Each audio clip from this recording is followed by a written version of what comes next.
We're exactly 1 month into the Zohran Mamdani era in New York City, and I have to say, even with my low expectations, I'm shocked by how quickly things have collapsed.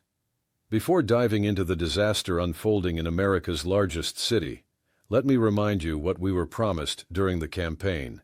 This 34-year-old state assemblyman from Queens was going to make New York safe and affordable for everyone. He represented a new generation of leadership. The media praised him endlessly, calling him inspirational and visionary. The progressive movement rallied around him like their political savior. Now, 1 month later, the streets are buried in garbage and snow. 16 people are dead. The budget has a $12 billion hole. And his hand-picked housing czar believes homeownership is white supremacy. Yes, you heard that correctly. His housing official called homeownership the American dream that millions of families across every race and background have worked toward, a weapon of white supremacy. This is what New York City voted for, and it's already crumbling. Let's start with the snowstorm, because that's dominating conversations citywide, and rightfully so. Now I want to be fair. Snowstorms challenge any city. We all understand that. But this wasn't some unprecedented blizzard appearing without warning. The National Weather Service gave days of advance notice. Mamdani's own administration released press statements about their preparedness. The mayor went on television and promised New Yorkers the city was ready. Then it snowed about 15 inches in some parts of the city. Significant, yes, but nothing New York hasn't handled before. This is a city that prides itself on resilience, with the resources, equipment, and personnel to handle winter weather. So what happened? A week later, 7 full days after the snow stopped falling, residents across all 5 boroughs were still wading through dirty gray slush. Mountains of garbage bags piled 8 feet high on sidewalks. Ice patches on every corner. Emergency vehicles couldn't get through. People were breaking bones, slipping on sidewalks that hadn't been cleared. Michael Rappaport posted a video showing the disaster 3 minutes from the mayor's house. Filthy black snow, garbage everywhere, ice on every corner, cars buried like fossils. Nobody shoveling, nobody salting, nobody doing anything. Even Deborah Messing, who's as far left as they come, said she'd never seen anything like this in her years in New York. She posted photos of an ambulance stuck in what looked like a parking lot of snow. And here's the kicker. You want to know what was clean? The blocks around Gracie Mansion. That's right, the mayor's official residence. Residents reported seeing an army of sanitation workers clearing every bit of snow from those streets while the rest of the city struggled. The socialist mayor who campaigned on fairness and equity has a clean sidewalk, while working-class New Yorkers 3 blocks away are digging their cars out by hand. The Mamdani administration will tell you they mobilized 2,500 sanitation workers and used millions of pounds of salt. I'm sure that's technically true. But here's what they can't explain. The results, or rather, the lack of results. If you mobilized all those resources and the city still looks like a disaster zone a week later, then either you didn't deploy those resources effectively, or you're simply incompetent at managing them. I think it's both. This is the problem with electing someone based on ideology rather than experience. Zohran Mamdani had never run anything larger than a small state assembly office before becoming mayor of a city of 8 million people with a budget over $100 billion. He'd never managed a crisis, never coordinated multiple city agencies, never had to make sure the trains run on time and the garbage gets picked up. But he had the right buzzwords. He promised to tax the rich and freeze rents and build public housing, and for certain New York voters, that was enough. The chickens are coming home to roost, folks. Speaking of which, let's talk about the budget situation, because this is where things get truly alarming. 1 month into his administration, Mayor Mamdani announced that New York City faces a $12 billion budget shortfall. Not a typo. $12 billion. To his credit, Mamdani didn't create this problem overnight. He inherited a fiscal situation already strained. His predecessor, Eric Adams, left many problems. The city's been struggling with migrant crisis costs, rising pension obligations, structural issues. But Mamdani's response reveals everything about his worldview. Tax the rich. That's it. That's the plan. squeeze more money out of people already paying the vast majority of the city's tax revenue. People who, by the way, have options. People who can move to Florida or Texas, where their success isn't treated like a crime. New York City already has some of the highest taxes in the country.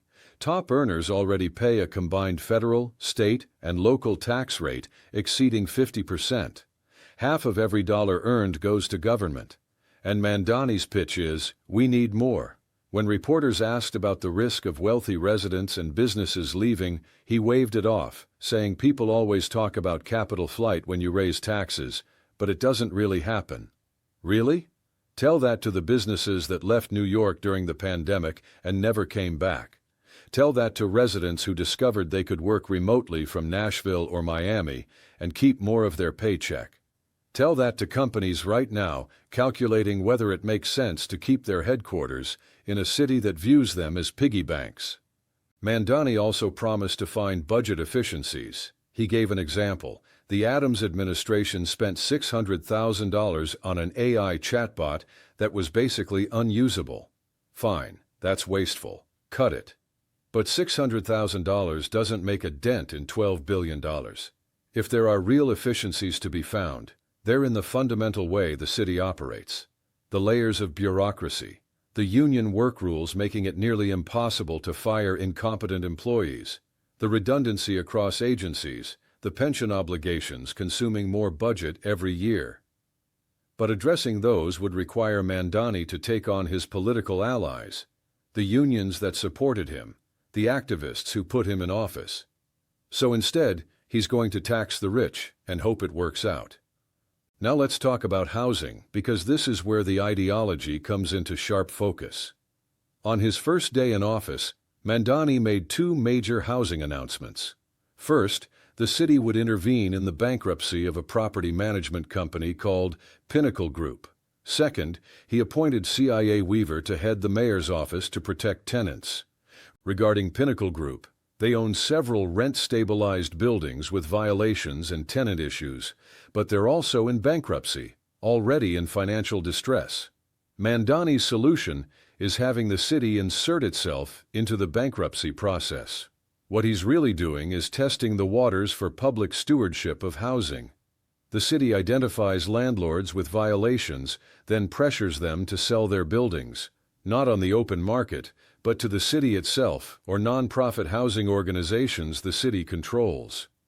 Private property, built and maintained with private capital, gradually gets transferred into government hands. That sounds like creeping socialism to me. But wait, it gets worse. Mamdani's chosen enforcer is CIA Weaver. In a 2017 tweet, she described homeownership as a weapon of white supremacy masquerading as wealth-building public policy. Homeownership, the thing that has allowed millions of families of all backgrounds to build generational wealth that represents stability and security. According to CIA Weaver, that's white supremacy. She's also called for treating private property as a collective good and advocated for policies to impoverish the white middle class. When this came to light, what did Mayor Mamdani do? He defended her, saying she has a strong record of standing up for tenants. The Department of Justice criticized the appointment. The Washington Post editorial board criticized it. Former Mayor Eric Adams said her views showed extreme privilege and total detachment from reality. But Mamdani didn't care, because this is what he believes too. Here's the irony. These policies hurt the very people they claim to help. Rent stabilization sounds great in theory, but in practice it discourages new construction, prevents landlords from making necessary upgrades, and creates massive apartment shortages. You end up with absurd situations like Mamdani himself living in a rent-stabilized Queens apartment while making $142,000 a year as a state legislator. Meanwhile, market-rate apartments get more expensive because there aren't enough of them.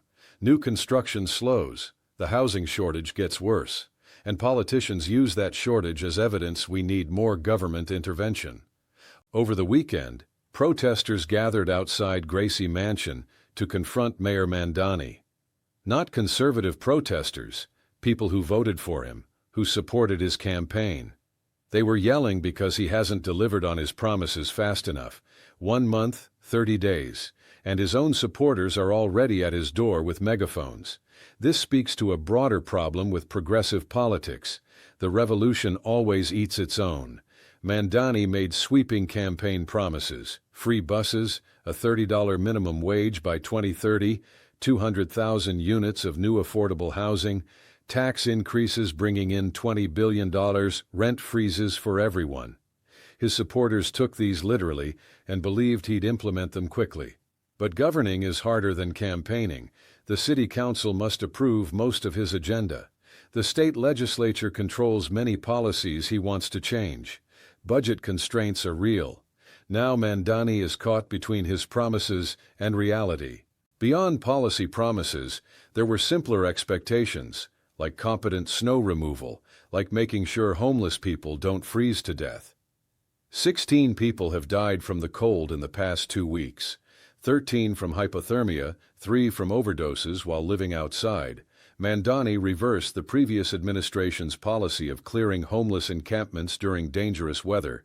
He would only force people off the streets as a last resort. When reporters asked what systems were in place to evaluate if homeless individuals were in danger, he gave bureaucratic deflection. For decades, when temperatures dropped dangerously, police and social workers actively moved homeless people into shelters, not arresting them, but ensuring they didn't freeze to death. That approach wasn't perfect, but 13 people didn't die of hypothermia last winter under it. Mamdani changed the policy because he believes it's more compassionate to let people make their own choices. But when 13 people freeze to death in 2 weeks, maybe the previous approach was more humane. Let me mention something positive. Crime numbers in New York have continued to improve. The NYPD announced 2025 was the safest year on record for gun violence. January 2026 had the fewest murders and shootings ever recorded. That's genuinely good news. Police Commissioner Jessica Tisch has done excellent work with her precision policing strategy. But Tisch is a holdover from the Adams administration. The crime reduction strategy was in place before Mamdani took office. So can Mamdani take credit? Not yet. What he can take credit for is keeping Tisch when he could have replaced her with someone more ideologically aligned with his base. That was politically risky and a good decision. Maybe his only unambiguously good one so far. So where does this leave us? 1 month into the Mamdani administration, we've learned that good intentions don't plow streets. Ideological purity doesn't manage budget deficits. Attacking property owners and calling homeownership white supremacy doesn't create affordable housing. When you elect someone based on rhetoric rather than experience, you get soaring speeches and failing execution. But what worries me most isn't just incompetence. That can be fixed. What worries me is the ideology. Everything we're seeing, the hostility toward private property, the desire for government to control more of the economy, the willingness to demonize success, this isn't poorly executed policy. This is the actual agenda. Mamdani ran as a democratic socialist, and he's governing as one. He told us exactly what he was going to do. The problem is that socialism doesn't work. It's never worked anywhere it's been tried at scale. It creates shortages, stifles innovation, drives away productive people, and makes everyone poorer, except the political class running the system. We're watching it happen in real time in New York City. Here's what I want to say to New Yorkers who voted for this. I understand why you did. You were frustrated with corruption, angry about the cost of living, felt the system wasn't working for regular people. But socialism isn't the answer. Government control isn't the answer. The answer is getting government out of the way, allowing people to build housing where people want to live, reducing regulatory burdens, creating an environment where businesses want to stay and grow. That's how you make a city affordable and create opportunity. But that's not what Mamdani is offering. He's offering bigger government, higher taxes, more control over private property, and the promise that if we give politicians enough power, they'll make everything fair. History tells us how that story ends.